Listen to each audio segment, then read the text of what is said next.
Good morning, people of the internet. You're listening to Debi Radio 79.5 FM, a podcast where we discuss the excellent movie Grosse Point Blank, 1 minute at a time. I'm Dev. And I'm Hugh, and on today's show we are going to be looking at minute 13, the arrival on screen of Alan Arkin. And joining us on today's show, we once again have David Forsyth. Welcome back, David. Thank you very much. So here we are with, we said last episode that the previous minute ended on Cusack's character, Martin Q. Blank, facing the camera, almost feeling like he's breaking the fourth wall, talking to what we then later realise is his, did we say psychologist or psychiatrist? Because the distinction is important, isn't it? That is a fair point, and I don't think we've really hammered that out, but I think this is his psychologist, right? Okay. I would assume, yeah. Right. So he's talking to his psychologist, but we don't see the psychologist. We don't see him. The camera rests on Cusack's face, and we are spoken to, it feels like.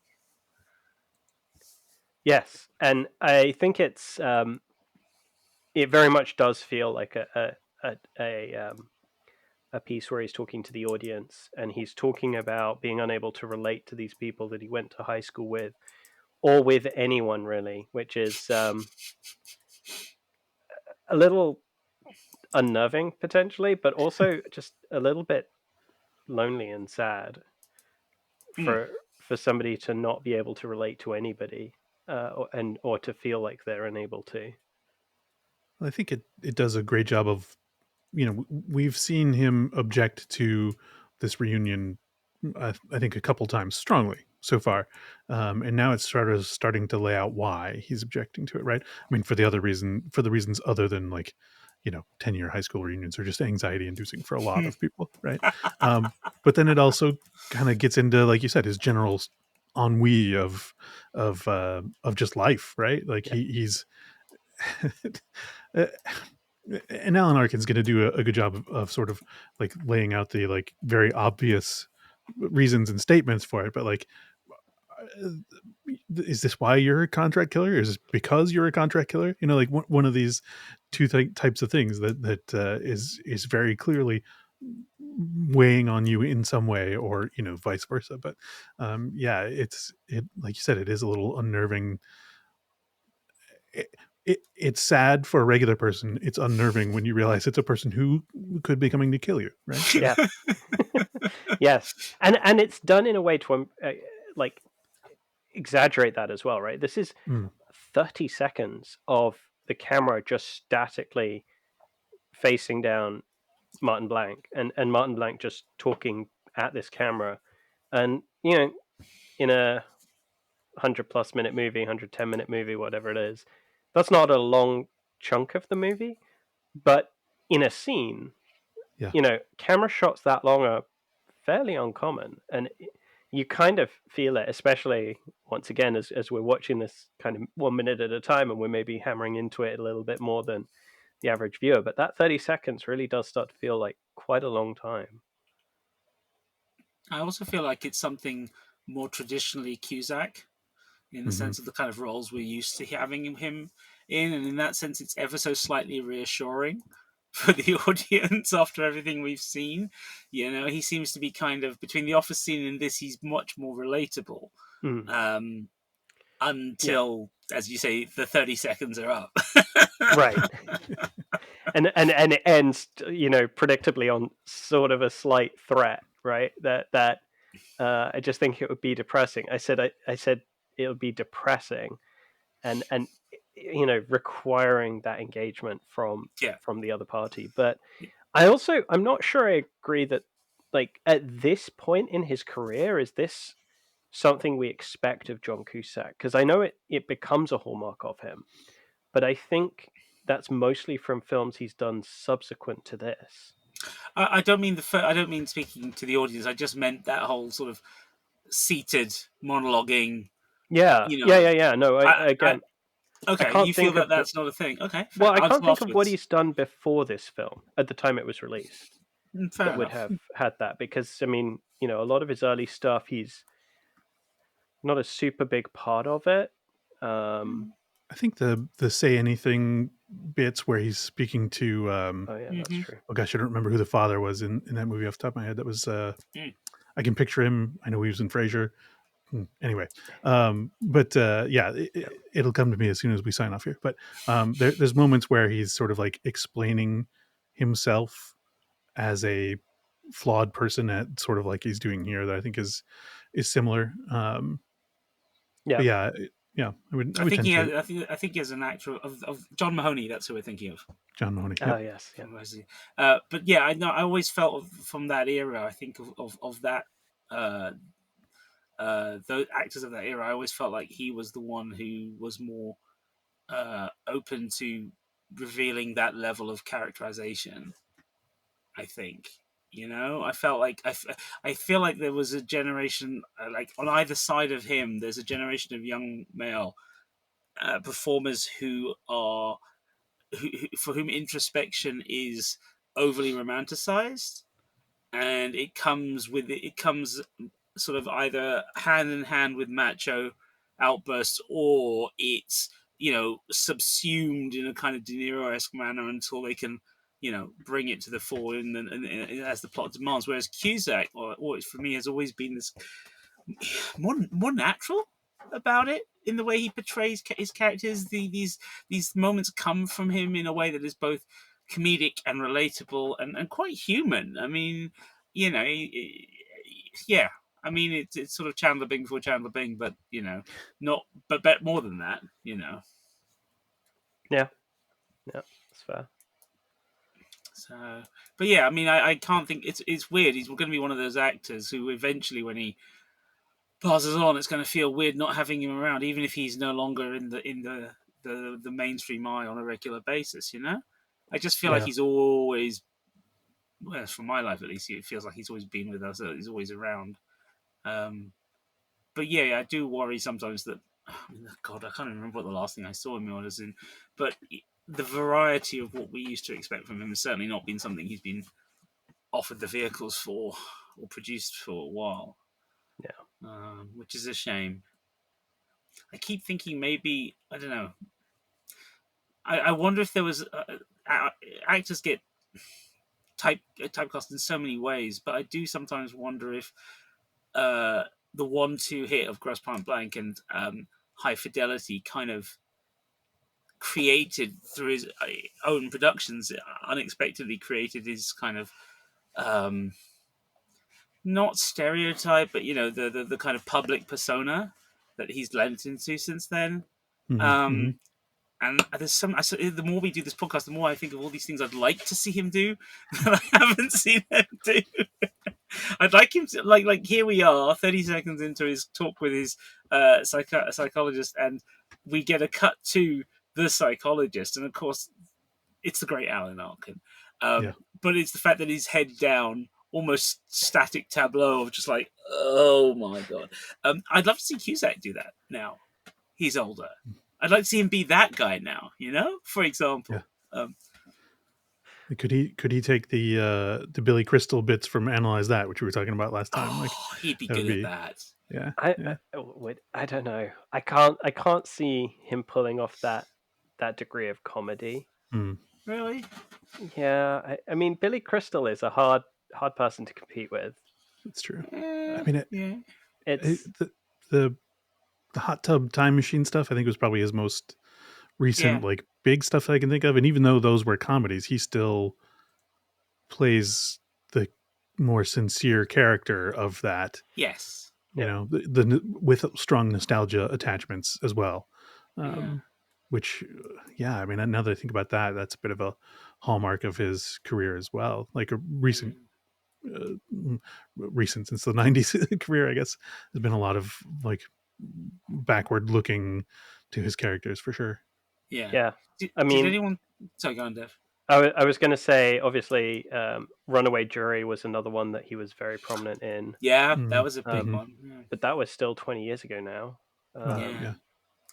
I mean, I did see him in something very low budget a while back, and it was not good. But he was great. Been a couple he was horror great. Movies, right?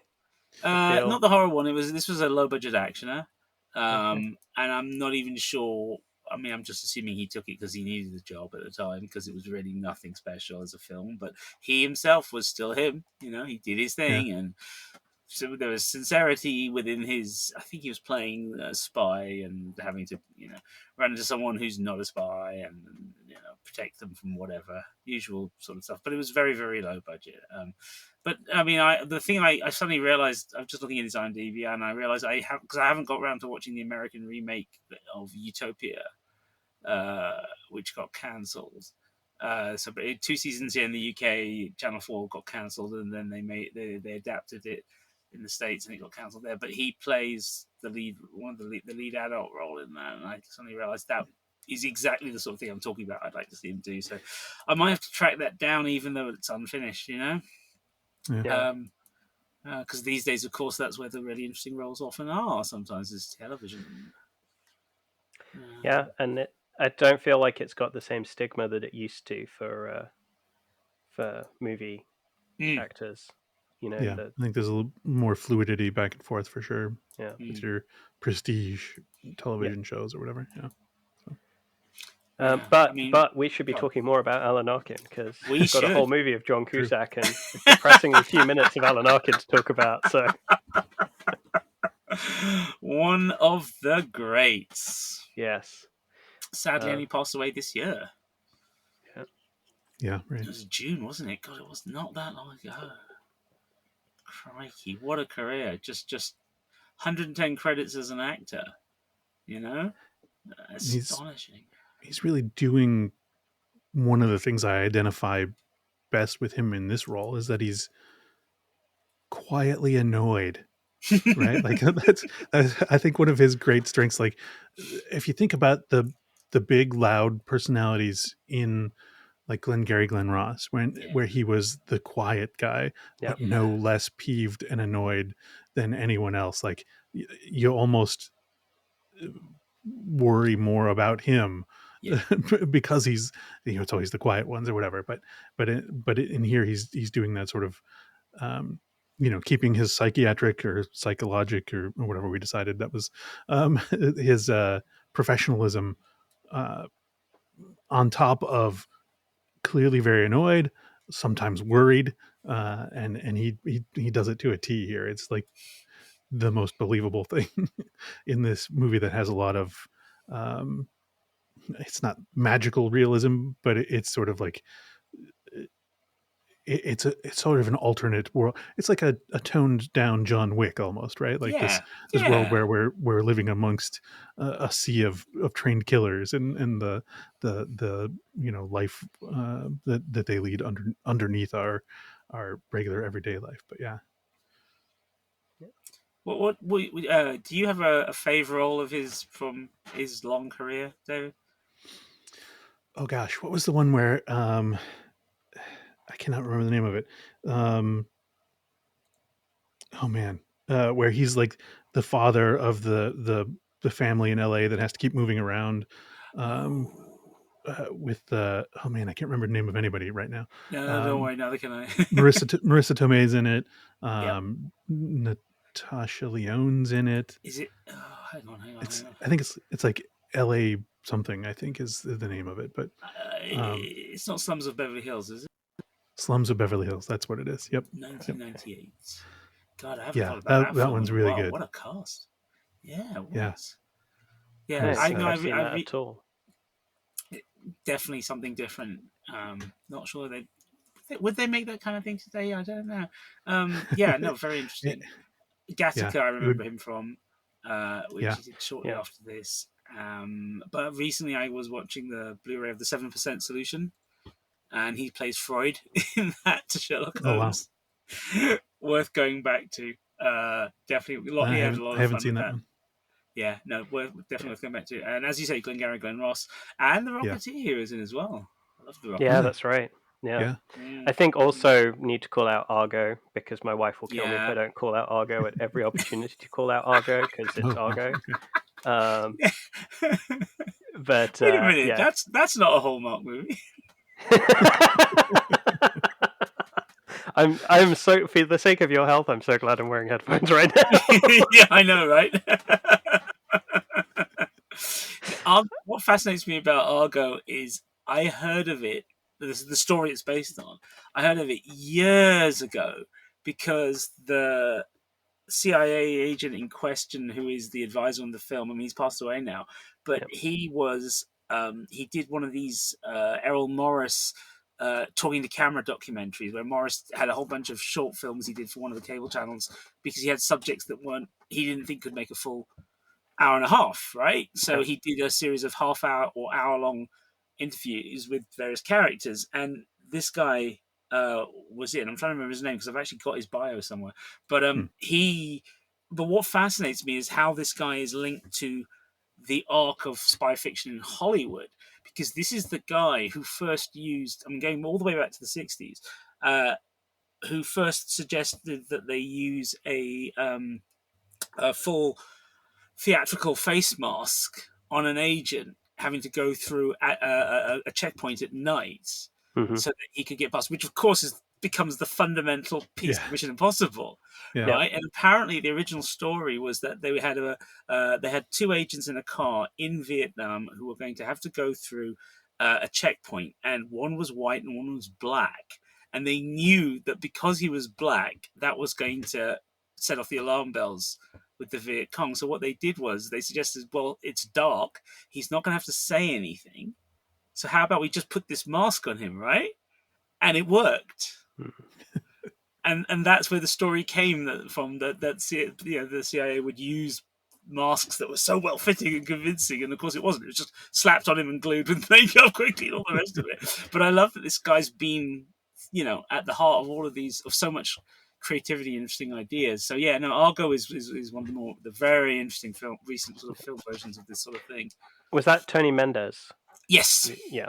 Fascinating guy. I've still got the DVD of the documentary somewhere. Absolutely fascinating guy. His bio is equally good. If you can't get the documentary, his biography is well worth a read. Just fascinating, absolutely fascinating. Because you're putting people's lives, in the hands of something that simple, I guess. Yeah. I mean, the risk, but they did it, But now we take that as a staple of spy fiction.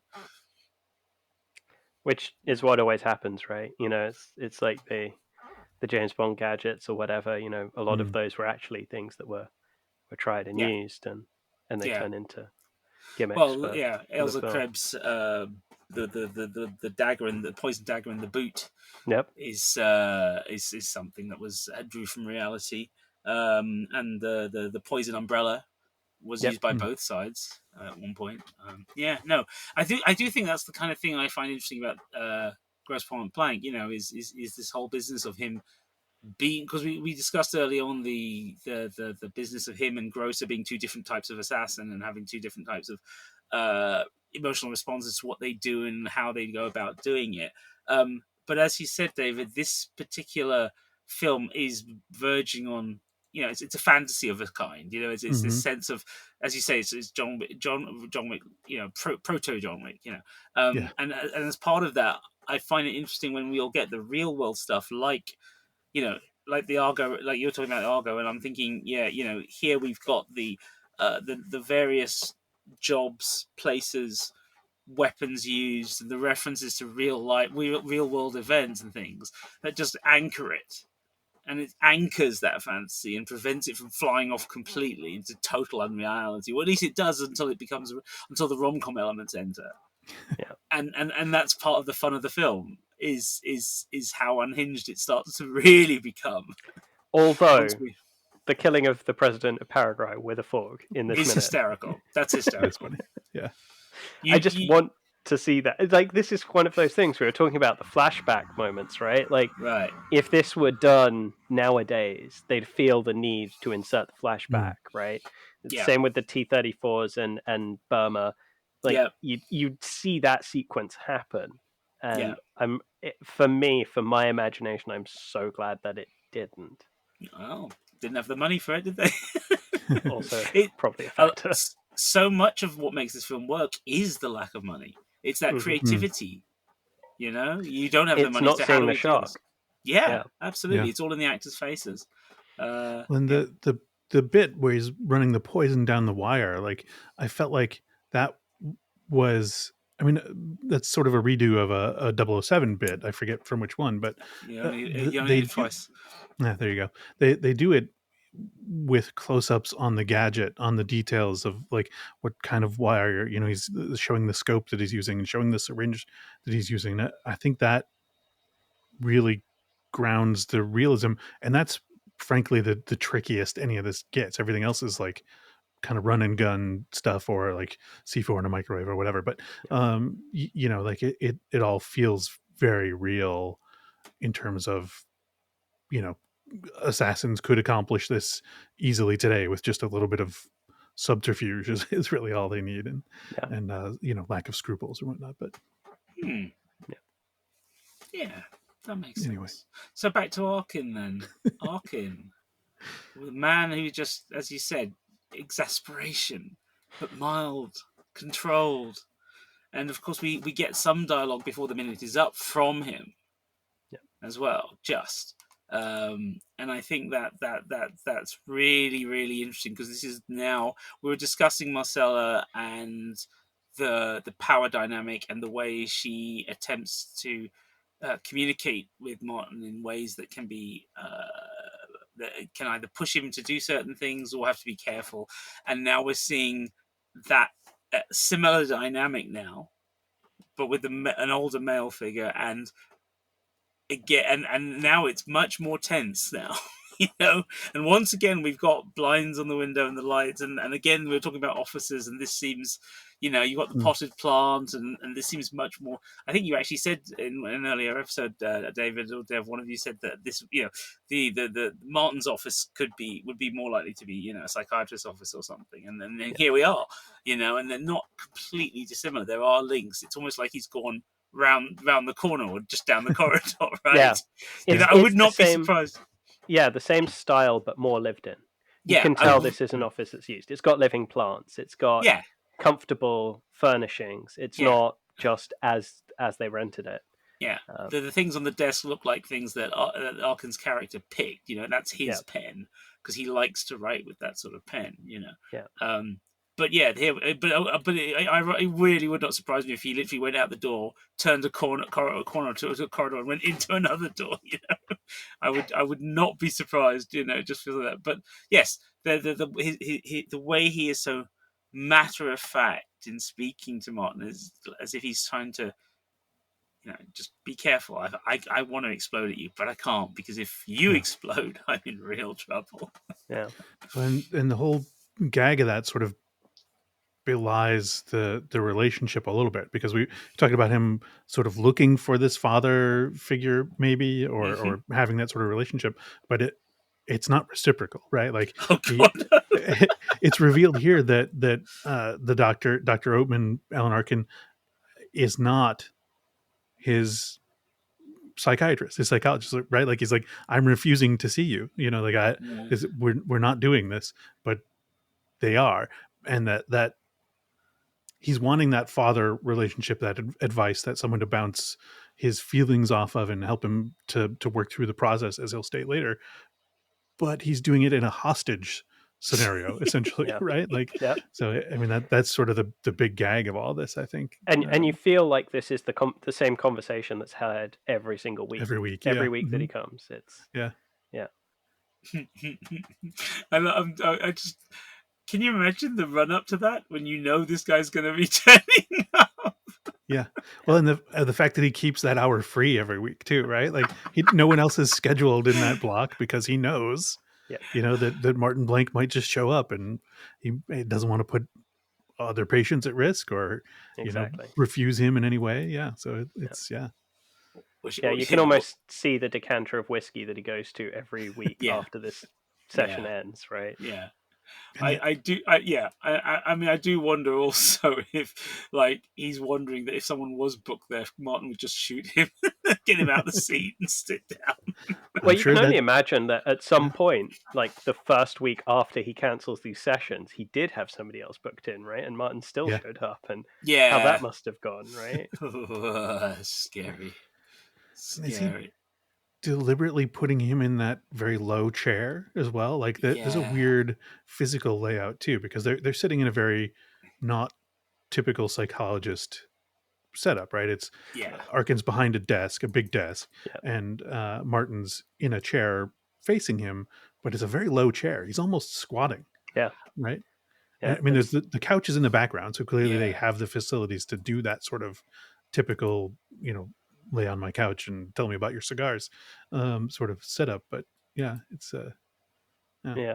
Yeah, and I mean, you get the impression that, he keeps trying to hope that this session doesn't happen. So he sat at his desk doing some work, and Martin comes in, and Martin probably just sits himself down at the chair that's facing the desk, right? And is probably not apologetic or, in any way deferential in any of what he's doing here.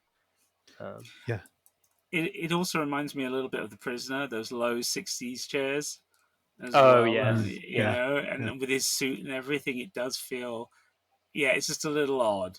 You know what? Be- There's more than a little Patrick McGowan about John Cusack. I've got to say, oh, this I never Sure. tweaked it before, but you're no, right. yeah, this is number two. Speaking with number six, it does. There's a touch of that. I doubt it's intentional. I'm pretty sure that's just me, visualizing it. But I it mean, has a I hint of feel that. like John Cusack's love of punk. He could have stumbled into The Prisoner. Sure. Yeah, yes, because there was a big thing in the '80s where Jules Holland and Stephen Fry did a whole prisoner parody in the last episode of whatever the big TV show was over here, which broadcast live performances. The Tube, that was it. Yeah, When they knew they were being taken off air because of all the swearing from various punks and people and whatnot, they decided to just go all out, and they used the budget to make a parody of The Prisoner. And yeah. that was it. And that Back went when out. Jules I mean, that Holland was got still aired. I'll edgy. never understand. So it would not surprise me if that. Yeah, that's a good point. Actually, there was Yeah, some renewed interest in it in the punk era.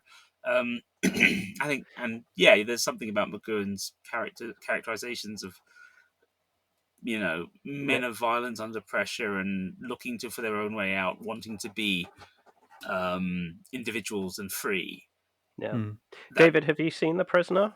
Yeah, yeah. It Okay. was like when the DVD era first kicked off. It was something I deliberately sought out because I had known about it from some source. I think when when I was younger, someone had made a reference to it, and then sort of made me feel uncool for not having seen it. So it Mm, sat in my imagination for a long time, and yeah. then I finally was able to see it at some point. But yeah, it was a specter longer than it was a longer than it took me to watch it for sure. So Yeah, absolutely. I think for listeners who are not familiar with this, it's a British TV series that was written, directed, and starred in the leading role a British actor called Patrick McGowan, who was previously famous for another TV series called Danger Man, which was kind of just like a low budget James Bond series where he was a secret agent. And The Prisoner is somewhat reminiscent of a sequel to that, in that the opening episode he resigns his position as this secret agent. He goes home, goes to bed, wakes up, and weirdness ensues in a way that has lit the imagination of writers in Hollywood for 30, 40 years at this point. You will see references to it in The Simpsons, in pretty much everything. But it was a cult classic in the UK. I've not encountered many Americans that have seen it, although some have seen the remake that was done with Syrian McKellen, was based in like a desert in Arizona or something, I have not or New seen that. Mexico. That'd be interesting. Yeah. yeah. Um, but it is very, very influential on subsequent uh, shows and movies of all sorts. I And think I well would worth argue watching. it's, yeah. I mean, it's part. The influence is as much for what it doesn't do as what it does do, because Mm. it was conceived as a sequel, as you say, to Danger Man. John Drake was meant to be, this is the number six is meant to be Drake and is stylized like Drake and dresses in a similar way in the beginning. But George Markstein, who was the producer and co-creator of it and had worked on Danger Man, was it was rumored, but we now know since his passing that he was actually Secret Service, and he and one of the things he did when he left was start writing for TV shows, because Spy-Fi was big and it fitted in perfectly. But he always wanted it more grounded, and as did McGowan. Hence why the popularity of Danger Man was the fact, again, that because it was a television series with not a huge budget, they had to be creative and think, and it had to the writing and the acting had to take precedent over the gadgetry and the action. Um, and so The Prisoner was conceived as a sequel, and then the conflict grew between Mark Steen and McGowan, and eventually he fired Mark Steen, and then decided, and that's the point where the show goes berserk. Season 1 still has some sort of one foot in reality. Season 2 is just no, it's bonkers. Do whatever we feel like. Oh, we want to do a Fable as a Western. Let's do that now. Kids Fable as a Western. Hey, you want to do that? Yeah, let's do that. Just anything. And the ending is, just insane. But the fact that I think the big part of what the success of The Prisoner was the lack of the ability of people to see it again. I knew people at university when VHS was in, but we'd only had a few. There'd only been one repeat of the TV show on British TV in 20 years, and I remember people at university who were old enough to have seen it, speaking to me in like kind of hushed tones in the pub about that last episode, and remember the scenes and half remembered moments, and that's a hell of an impact to have on people who are interested in things that are not the norm and are outside the mainstream. And as you say, Dev, it's not just the audience; it's also, as you say, creatives influenced by it. Yeah. If people looked at that and went, well, if they can do that, what can we do? Where else can we go with these ideas? And I think I do think it's a big part of why Bond felt free to get more surreal. Sure. Not least because when they decided to move to a TV actor instead of a screen, a movie actor. When they brought in Roger Moore, he was huge on television. Same producers, huge in first Ivanhoe and then The Saint. And I think this again, coming back to Grosse Point Blank, it feels like Arkin feels like an interesting link back to that era of film and TV. Yeah. It's an interesting casting choice because there's a number of people you could have cast at that time in 1997 to play that sort of role, but he's a really great person, great face, great background, great sort of history as an actor to pick for that role. And yes, but also having him bald as well with the steel rim glasses, it's quite an interesting image. It feels very 50s and 60s kind of spy-fi. Not quite Bond villain, but it definitely harkens back to sort of an older image of the psychologist as well, right? Yes. Like we don't. I think we talked about this when we were talking offices about how a modern psychologist's office would be much more modern and open and airy and inviting and whatnot. And this feels more claustrophobic. The fact that he's in a suit at a desk it's an interesting choice of portrayal, because I think even at that time you wouldn't necessarily have thought of this stodgy. I mean, this is not your stereotypical view even at that time for a psychologist, I wouldn't think. But he feels relatively inaccessible, right? He's not the comfortable, easy person to speak to that you'd kind of expect. So as we hang on, maybe I might be skipping ahead here. I need to be careful. Sorry. We were talking about the hostage situation. Again, there was something in the water in the 90s because I remember hostage negotiation and that element of psychology, like forensics and serial killer thrillers, were big as well. And it just seems it's interesting, the idea of the psychologist in the hostage situation, because he's the guy you would expect to be talking people out of it and all that kind of thing. And so again, it's kind of interesting that this script comes along and has this another thing that's in the water at the time. Still not quite sure how. There are days when James Cameron has this thing about people developing things at the same time in the same era, but completely separately without any interaction. He calls it parallel evolution, which is not necessarily a thing that actually exists within evolutionary biology, but this notion, I think, from in a point of view of creativity or cultural thinking, I think there's something to be said for this idea. But also, I watch something like Grosse Pointe Blank, and I think to myself, again, why is everyone why all these ideas coming together in the same way at the same time or in similar ways? Yeah. Well, we shall see more in the next minute. That was minute 13 of the Grosse Pointe Blank podcast, Debi Radio 79.5 FM, featuring hosts, co-writers, co-producers, Dev Soligar and you, David. Today's guest was David Forsyth. David, where can we find you? Check out edgeoftomorrowminute.com or just Edge of Tomorrow Minute if you go to your podcatchers or Spotify's or whatever. Just type it in, look for a weird sort of anime-ish picture. That's us. Okay. And I think you've also got a Facebook group as well, right? Yeah, it's got a funny name and I never remember what it is. It's something like no, I don't remember. I'm sure it was funny. Oh no, I do remember. It's No Jacket Required. That's what it's called. Hey, good one. Because of the jackets. Anyway, but anytime you have to explain a joke, it's not a good one. So I'll try not to explain it, but you'll get it. Watch the movie and listen to Phil Collins. You can also find us on all good podcast players, as well as on YouTube, Twitter, aka X, and Spotify at Debi Radio for all of those. You can also visit our website, debiradio.com, and for all of those, it is Debi spelt DEBI radio, all one word.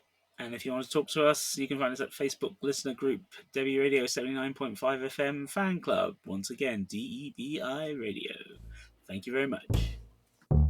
Sure was clear that all of this was new. Concentrating hard like a little girl, smoking for the first time.